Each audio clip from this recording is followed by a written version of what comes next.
I am Nkosi.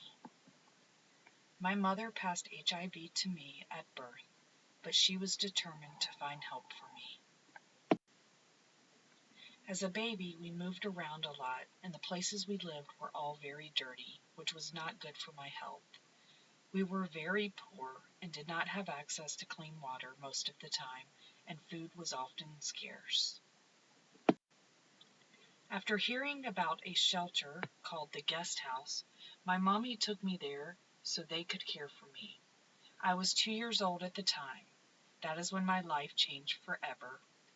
Mommy Gail, pictured here, as I was come to call her, started the Guest House after visiting a friend's brother who was dying of AIDS. She realized no one was helping people like him or me, and she vowed to change that. She did not want people to be alone. AIDS was taboo and people were infected. Often, they were shunned from their villages. My mom did not want that to happen to me. Eventually, the guest house closed, and Gail took me into her own home, and I became part of her family. I did stay in touch with my birth mom and other relatives, but they agreed that living with Gail was best for me. At the age of 8, my mommy died.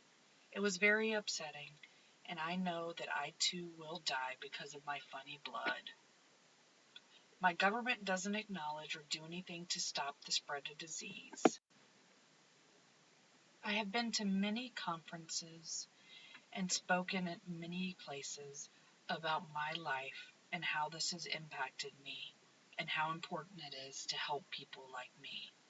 My government doesn't acknowledge that this disease even exists, nor do they want to try and help. I had to fight to be able to attend school, and I just want to be like a normal kid.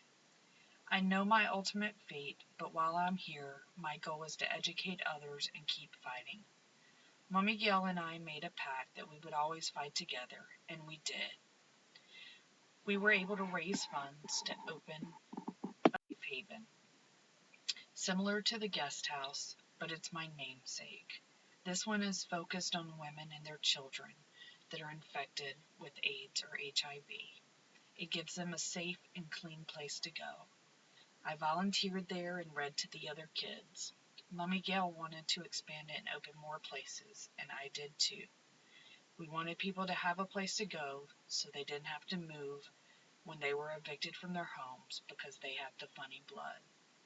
People just don't know what AIDS really is, and they were not nice, and they did not want to be around people like me.